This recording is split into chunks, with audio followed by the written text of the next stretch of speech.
2023년 5월 21일 주일입니다. 다 함께 묵도하심으로 주님 앞에 예배를 드리십니다. 너희는 여호와를 만날 만한 때에 찾으라. 가까이 계실 때에 그를 부르라. 악인은 그의 길을, 불의한 자는 그의 생각을 버리고 여호와께로 돌아오라. 그리하면 그가 긍휼히 여기시리라. 우리 하나님께로 돌아오라. 그가 너그럽게 용서하시리라. 이는 내 생각이 너희의 생각과 다르며 내 길은 너희의 길과 다름이니라. 여호와의 말씀이니라. 아멘. 아버지 하나님, 오늘 예배를 드릴 때에 우리가 하나님을 만날 수 있도록 기름 부어 주시옵소서. 우리 속에 있는 악인의 삶의 방식과 불의한 자의 생각이 버려지고 우리의 영혼 깊은 곳이 하나님께로 돌이켜지는 역사가 일어나게 하여 주시옵소서. 우리의 내면이 하나님의 생각으로 채워지며 우리의 삶이 하나님께서 보여주신 그 길이 되게 하여 주시옵소서. 성령 하나님, 우리와 함께하여 주시기를 간절히 원하오며 예수님의 이름으로 기원하옵나이다. 아멘. 오늘 하나님께서 우리들에게 주시는 말씀은 누가복음 15장 1절에서 7절까지의 말씀입니다. 말씀을 함께 봉독하십니다. 모든 세리와 죄인들이 말씀을 들으러 가까이 나아오니 바리새인과 서기관들이 수군거려 이르되 이 사람이 죄인을 영접하고 음식을 같이 먹는다 하더라. 예수께서 그들에게 이 비유로 이르시되 너희 중에 어떤 사람이 양 100마리가 있는데 그 중의 하나를 잃으면 99마리를 들에 두고 그 잃은 것을 찾아내기까지 찾아다니지 아니하겠느냐. 또 찾아낸 즉 즐거워 어깨에 메고 집에 와서 그 벗과 이웃을 불러 모으고 말하되 나와 함께 즐기자. 나의 잃은 양을 찾아내었노라 하리라. 내가 너희에게 이르노니 이와 같이 죄인 한 사람이 회개하면 하늘에서는 회개할 것 없는 의인 99으로 말미암아 기뻐하는 것보다 더 하리라. 아멘. 나비 효과란 말이 있습니다. 사소한 사건 하나가 시공간을 가로질러 커다란 결과의 차이를 가져오는 것을 의미하는 말입니다. 1972년 에드워드 로렌츠라는 기상학자가 미국 과학부흥협회에서 이런 제목의 아주 흥미로운 제목으로 강연하면서 널리 알려진 용어입니다. 브라질에서 일어난 나비 한 마리의 날갯짓이 텍사스에 돌풍을 일으킬 수 있는가? 굉장히 흥미롭지 않습니까? 그래서 이 나비 날갯짓이 텍사스에 돌풍을 일으킨다.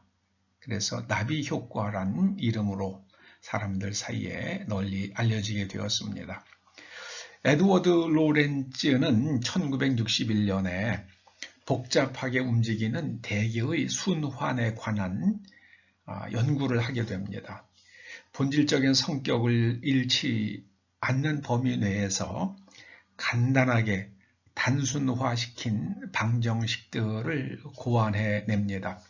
그 방정식들 12개를 연결해서 컴퓨터 프로그램을 만들고 바람의 경로를 추적하는 그런 그래프를 만드는 작업을 합니다. 그가 만든 방정식들은 이런 것들입니다.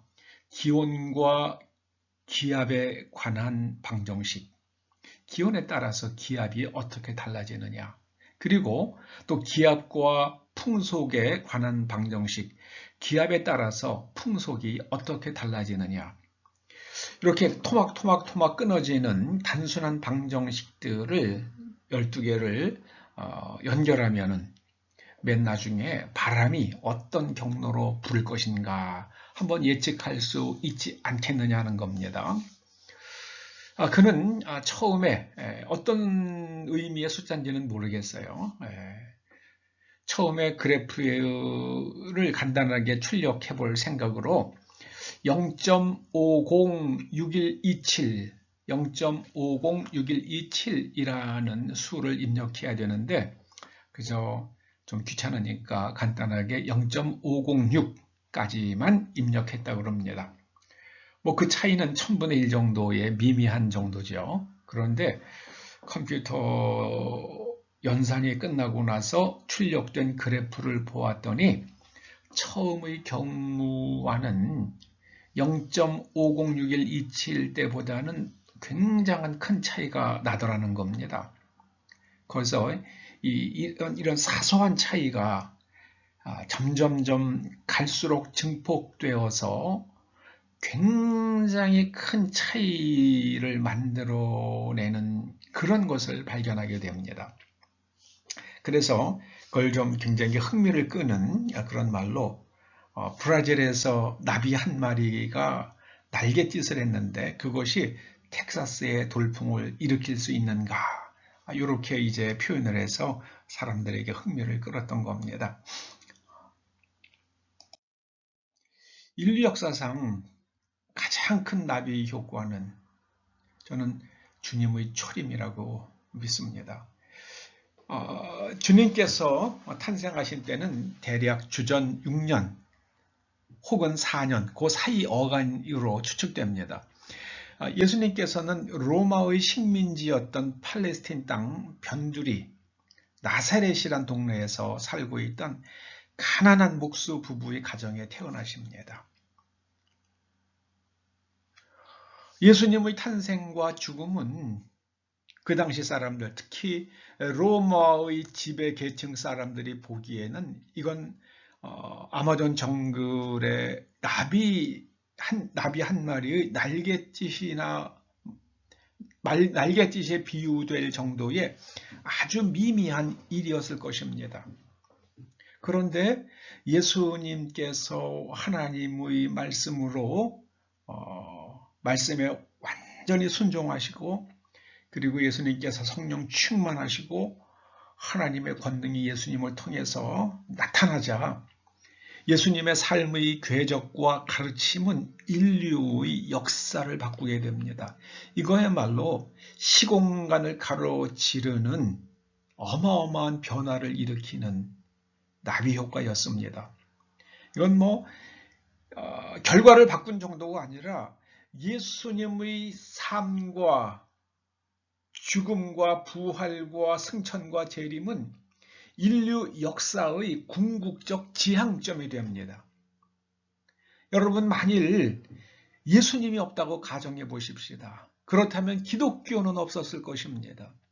기독교가 없었다면 인간은 아마도 지금까지도 죽을 때까지 개인의 존엄성과 자유 같은 말은 들어보지도 못했을지도 모릅니다.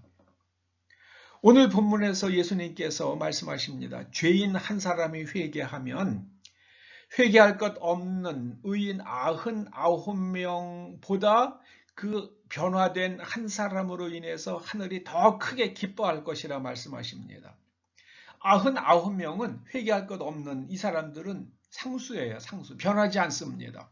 그런데 죄인이었던 한 사람이 변화되어서 의인이 한 사람이 추가됩니다. 의인이 99명이 있느냐, 의인이 100명이 있느냐, 요 미세한 차이가 엄청난 나비 효과를 불러온다는 것입니다. 그것이 그래서 하늘에서 기뻐하는 것이라 저는 이렇게 해석이 되더라고요.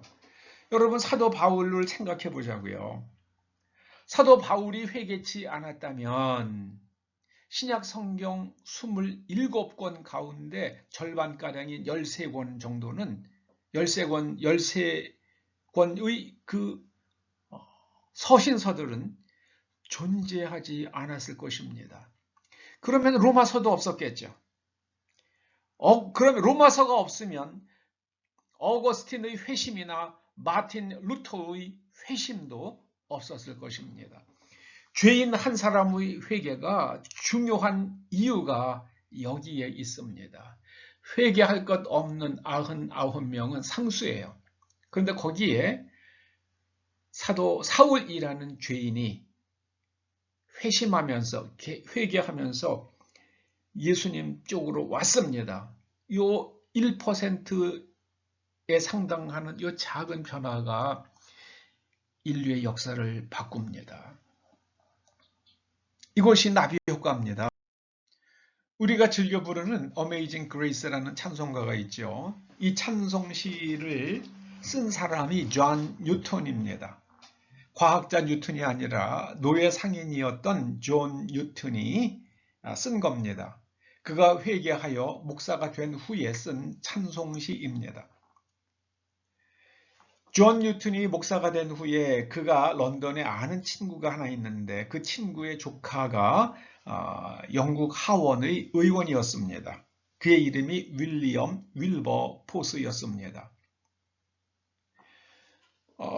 존 뉴턴은 기회가 있을 때마다 윌버 포스를 만나서 노예들이 어떻게 노예가 되고 어떻게 운반이 되고 어떻게 살아가다가 삶을 마치는지 그 노예 상인이었기 때문에 뉴턴은 그것을 윌버 포스에게 자세히 말해줍니다. 존 뉴턴의 영향 때문만은 아니었겠지만 1789년 윌버 포스는 노예제 폐지를 위한 법안을 의회에 상정합니다. 15년이 지나서 영국 하원에서 이것이 통과가 돼요. 그리고 3년 후에는 상원에서 통과됩니다. 그러자 같은 해에 그 당시 영국의 국왕이었던 조지 3세는 이 법을 반포합니다. 그리고 같은 해 뉴턴은 이 법안이 상원에서 통과되고 조지 3세가 반포할 것을 알면서 혹은 반포한 후인지는 모르겠습니다만은 82세의 나이에 이 세상을 떠납니다. 그야말로 죄인 한 사람이 회개하자 노예 상인으로 젊은 날을 보냈던 한 사람이 회개하자 노예 제도가 폐지되는 엄청난 사건이 일어납니다. 당시 영국 크리스천들의 사고방식은 노예를 온건하게 대해주는 한 노예 제도는 정당하다고 생각했던 것입니다. 이런 사고방식을 바꾼 게 바로 회개한 존 뉴턴과 그의 영향을 받았던 윌리엄 윌버 포스였습니다. 제가 프린스턴 신학교에서 잠시 공부할 때요. 그때 그 신학교 기숙사 건물이 몇 개가 있었는데 그 기숙사 가운데는 특이한 구조를 가진 방들이 있었습니다. 방이 있는데 큰 방이에요. 근데 그 큰 방 안에 또 작은 방이 하나 들어있는 그런 구조를 가진 기숙사가 있었습니다. 그 건물은 노예를 데리고 온 학생들이 기숙하는 그런 건물이었습니다. 그래서 이 작은 방을 헐어버리려고 해도요, 그것이 내력벽이기 때문에 헐 수가 없어서 그 작은 방이 그냥 남아있더라고요. 그래서 그 두 명이 한 방을 쓰는 거죠. 한 학생은 바깥에 있는 넓은 방을 쓰고 안에 있는 사람은 작은 방을 쓰는데 그 작은 방은 정말 침대 하나와 책상 하나 겨우 들어가는 방입니다. 프린스턴 신학교도요, 노예를 데리고 와서 목사가 되는 훈련을 받은 그런 시대가 있었던 겁니다. 여러분, 구약이 말하는 의인이 뭡니까? 죄인이 회개해서 의인이 된다고 말씀합니다. 구약에서는 의인을 가리켜서 차딕이라고 부릅니다. 차딕이라고 말합니다. 그런데 이 차딕은 내면에 체다카가 있는 사람이에요. 체다카는 하나님의 말씀으로 재구조화된 내면 구조, 그것이 바로 체다카입니다. 하나님의 말씀으로 재구조화된 내면 세계, 그것이 체다카예요. 세계관, 무엇이 옳은 것인가, 무엇이 좋은 것인가, 그것이 가치관이죠. 진리관이, 진리가 무엇이 진리인가, 무엇이 좋은 것인가, 그런 내면 구조가 하나님의 말씀과 일치될 때 그 내면 구조를 가리켜서 구약 성경은 체다카라고 부릅니다. 반면에 정의로 번역되는, 체다카는 주로 공의로 번역되고요. 이 미시파트가 있어요. 이거는 이 두 개는 거의 짝으로 붙어 다녀요. 공의와 정의, 공의와 정의. 꼭 공의로만 번역되는 건 아니에요. 다른 걸로 또 번역될 때도 있더라고요. 그런데 이 미시파트는 다른 사람의 정당한 권리를 인정하고 그 권리를 보호해주는 적극적 태도입니다. 미시파트는요, 이 체다카, 내면 세계가 체다카, 내면의 의의를 가지고 있는 사람만 가능한 거예요. 존 뉴턴이 마음속에 하나님의 공의가 세워지고 나니까 체다카가 세워져서 그가 회개하고 그의 마음속이 재구조화되니까는요. 하나님의 은혜와 말씀으로 재구조화되니까 이 흑인 노예들의 정당한 권리, 한 개인으로서의 정당한 권리를 알게 되고요. 그걸 인정하고 그들을 자유하게 만들어 주려고 평생을 노력하게 되잖아요. 그래서 이 체다카와 미시파트는 이것은 같이 갑니다. 여러분, 악인이 의인이 된다는 것은 구체적으로 어떤 의미가 있는 겁니까?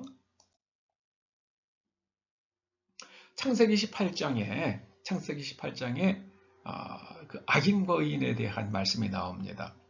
하나님께서 소돔을 불로 심판하시는 이야기죠. 20절에 보면 이런 말씀이 있어요. 소돔과 고모라에 대한 부르짖음이 크고, 이건 소돔과 고모라에서 들려오는 부르짖음이 엄청나고 그 죄악이 심히 무거우니, 이 죄악으로 번역된 히브리어의 뜻이 뭐냐면요, 죄가 가져오는 고통이에요. 어떤 사람이 나타나면은 고통이 일어나요. 다른 사람의 해꾸지를 하고 다른 사람의 사기를 치고 폭력을 행사하고요. 그게 바로 죄악입니다. 그러니까 소돔과 고모라 사람들이 그렇게 살아가는 거예요. 그래서 하나님께서는 이제 내가 내려가서 그 모든 행한 것이 과연 나에게 들린 부르짖음과 같은지 그렇지 않은지 내가 알려 하노라. 이 죄악으로 번역된 말이 하타인데요. 하타가 이게 비껴난 거예요. 하나님이 인간에게 기대하시는 삶에서 빗나간 행동, 이것이 하타입니다. 신약에서는 하마르티아라고 그러죠.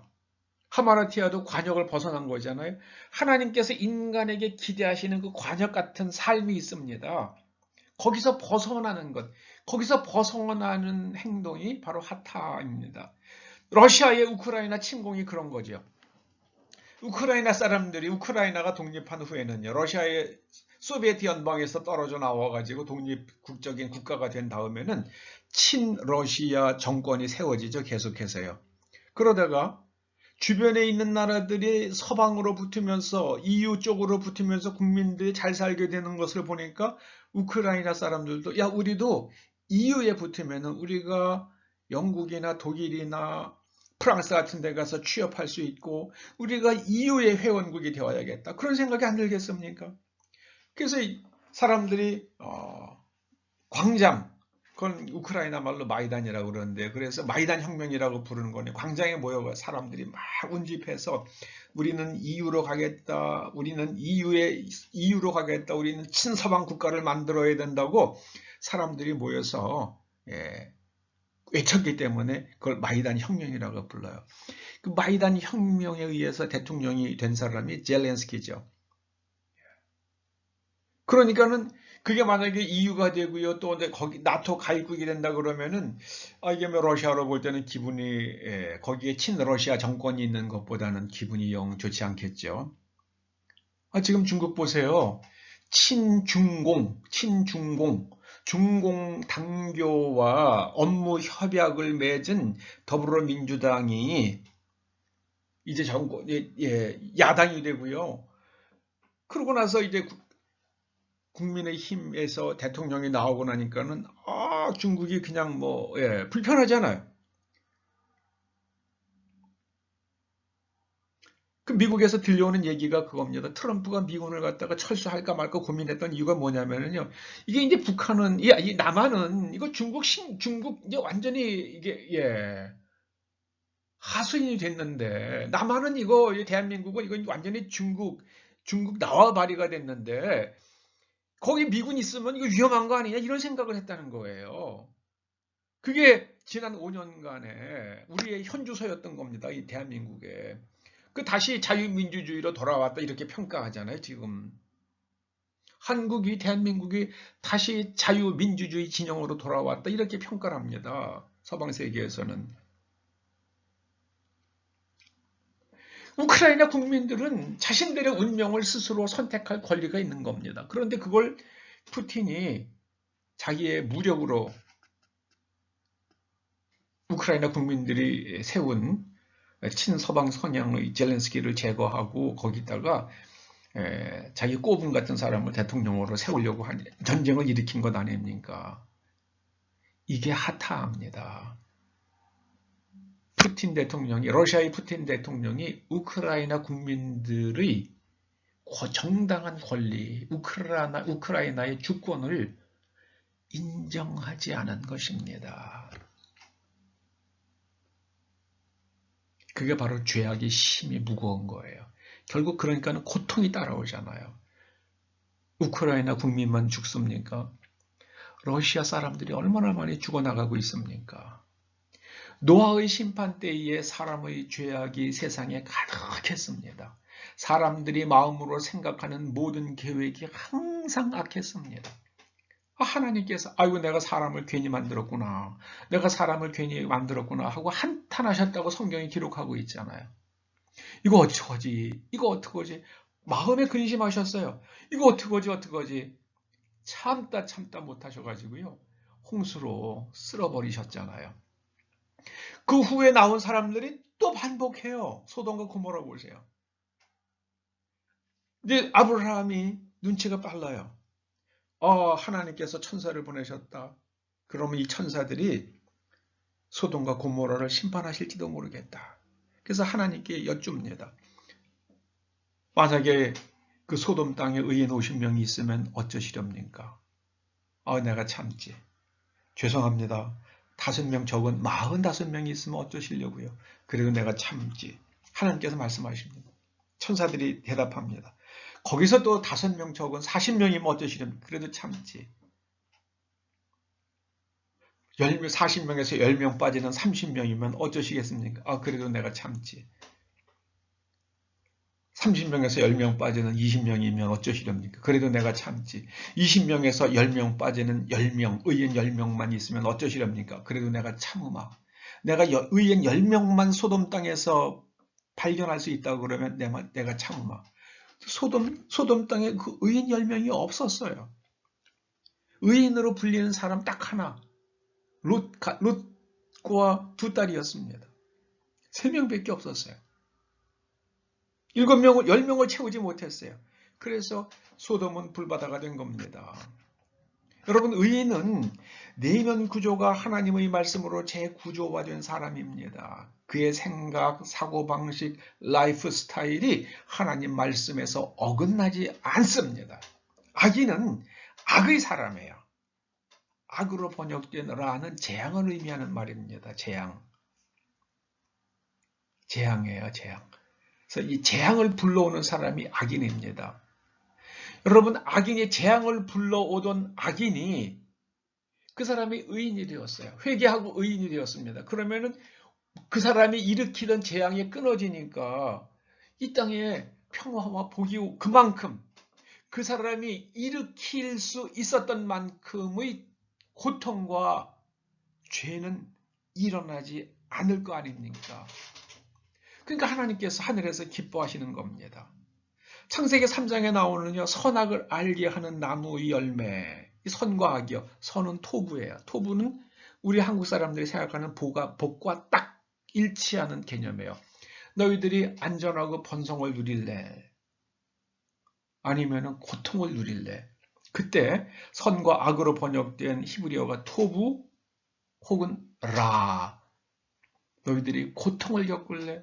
아니면은 행복을 누릴래? 여러분, 어떻게 하면 우리가 행복을 누릴 수 있습니까? 그, 그 기준, 우리 행동의 기준을 하나님의 말씀으로 가져가야 돼요. 객관적이어야 됩니다. 그것을 주관화, 먹어버린다는 건 주관화하는 거잖아요. 그걸 먹어버리면 내 생각이 정답이 되는 거예요. 푸틴 대통령은 자기 생각이 정답이 된 거예요. 북한의 김일성 집단도 자기 생각이 정답이 된 거예요. 지금 중국을 통치하고 있는 그 시진핑과 그 주변에 있는 사람들도 자기들 생각이 정답이 된 거예요. 그들에게 하나님께서 사람에게 기대하시는 객관적 진실과 삶의 방식은 없는 겁니다. 그러니 계속 고통을 가져오는 거죠. 중국이 메콩강 상류에다가 댐을 11개나 만들었잖아요. 근데 메콩강에 내려올 물이 없잖아요. 그 메콩강이 다 말라버려가지고요. 아주 졸졸졸 개천처럼 돼버리고 그냥 그 모래밭이 드러났다고 그러잖아요. 사막같이 되고 있다고 그러잖아요. 얼마나 고통스럽습니까? 자기네들이 그 물을 써야겠다고 그래서 다른 그 밑에 있는 베트남, 타일랜드, 캄보디아 안중에도 없는 겁니다. 그게 바로 고통이에요. 고통을 가져오는 사람들이에요. 그게 악인입니다. 하나님의 말씀으로 재구조화되는 것을 가리켜서 베드로전서 1장 9절은 영혼의 구원이라고 부릅니다. 영혼의 구원. 네, 이게 바로요. 푸시케, 정신세계, 정신, 마음, 그것이 구원받는 거예요. 재구조화되는 겁니다. 하나님의 말씀으로 재구조화되는 것입니다. 이것이 회개입니다. 이것이 회개예요. 회개한 사람에 대해서 하나님께서는 더 이상 과거의 죄를 묻지 않으시겠다고 그러죠. 여러분, 죄인 하나가 의인이 되면 나비 효과가 일어납니다. 사도 바울이 되자 엄청난 효과가 일어났잖아요. 사도 바울이 남긴 서신서들로 인해서 얼마나 많은 사람이 회개를 했겠습니까? 반대로 악인 하나가 만들어지면 사회에 엄청난 고통과 재앙이 따라옵니다. 한국에 엄청난 악의 씨앗들이 뿌려졌습니다. 물질 중심의 사고방식이 뿌려졌어요. 이제 상당한 고통의 열매들이 맺히고 있습니다. 광화문 광장에서 술판을 벌리고 소변을 아무데나 봐서요, 찌린내가 진동하더라는 뉴스들이 나오고 있잖아요. 그거 어떡할 겁니까? 그게 할 일입니까? 그 성인들이 할 일입니까? 다 큰 어른들이요? 그러면 안 되죠.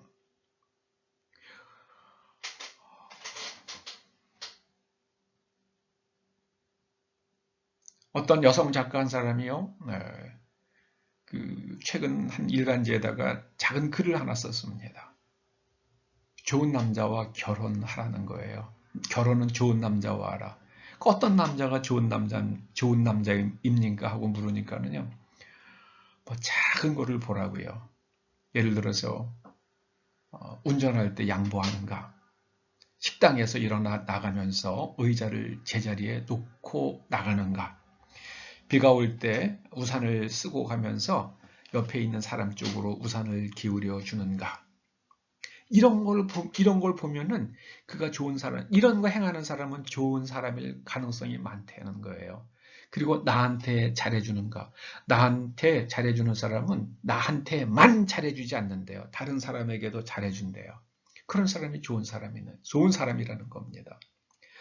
여러분, 4대강 그 보 다 철거하고 물 다 빼버리자고 난리를 쳤잖아요. 그 난리치는 사람들이 물하고는 아무 관계도 없는 사람들이잖아요.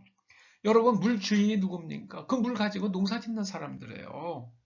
그 물 마시지도 않고 그 물 가지고 농사도 안 짓는 사람들이 와서 무슨 뭐 다슬기가 살아야 된다, 그 무슨 그래가지고 그 볼을 갖다 다 철거하라고 난리를 지었잖아요. 그 물을 끌어다 농사 짓는 사람들이 그 물의 주인이에요. 그 지역에 살지도 않는 도시에 사는 사람들이 내려가서 물 갖다 버리자고 난리를 쳐요? 그건 안 해요.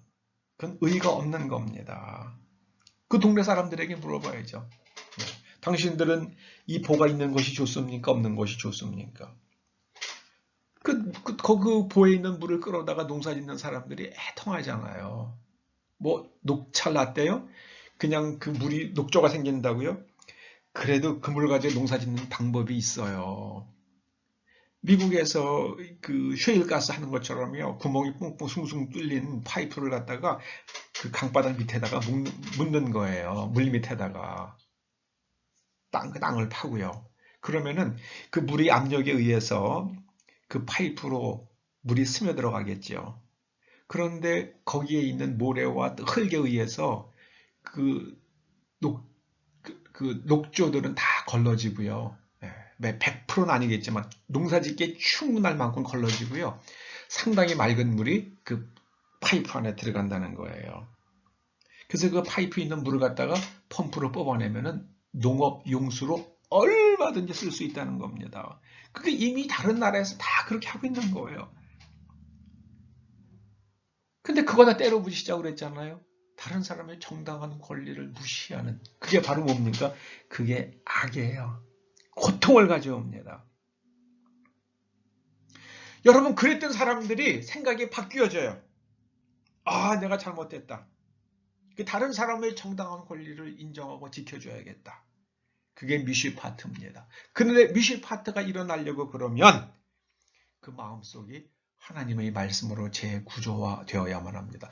죄인 한 사람이 회개하면은 엄청난 나비 효과가 일어나서 하늘이 기뻐하게 됩니다. 오늘 주님께서 우리들에게 말씀하십니다. 너희들의 삶 속에서 작은 것 한 가지를 바꾸어라. 그러면 너희들의 인생에도 엄청난 변화가 일어날 것이다. 나비 효과가 일어날 것이다 말씀하십니다. 기도하시죠. 죄인이 회개하면 하늘이 크게 기뻐한다 말씀하십니다. 우리의 삶 속에서 버려야 할 작은 습관 하나가 고쳐지면 아니면 좋은 습관 하나가 만들어지면 우리의 삶에 크게 유익한 일들이 일어날 줄 믿기에 감사를 드립니다.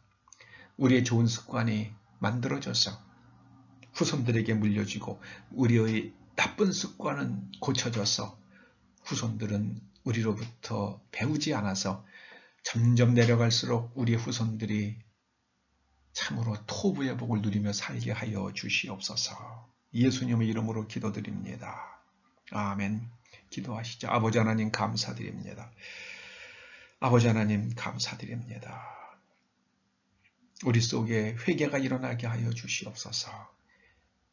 그리하여 우리의 인생이 변화되고 변화된 우리의 삶으로 인하여 온 사회가 변화되고 이 땅이 사람 살기 좋은 나라가 되게 하여 주시옵소서. 예수님의 이름으로 기도드립니다. 축도를 마칩니다. 이제는 우리 주 예수 그리스도의 은혜와 우리 아버지 하나님의 그것인 사랑과 성령님의 감화 감동 인도하시며 교통하심이 작은 습관 하나를 고쳐서 또 작은 나쁜 버릇 하나를 버려서 큰 나비 효과를 얻는다는 것을 깨닫고 돌아가는 초대 성도들과 그 자녀들과 가정과 일터와 사업장과 이 교회와 이 민족 위에 그리고 우리의 동맹국 미국 국민들 위에 이제로부터 영원토록 함께 하시옵기를 간절히 축원하옵나이다. 아멘.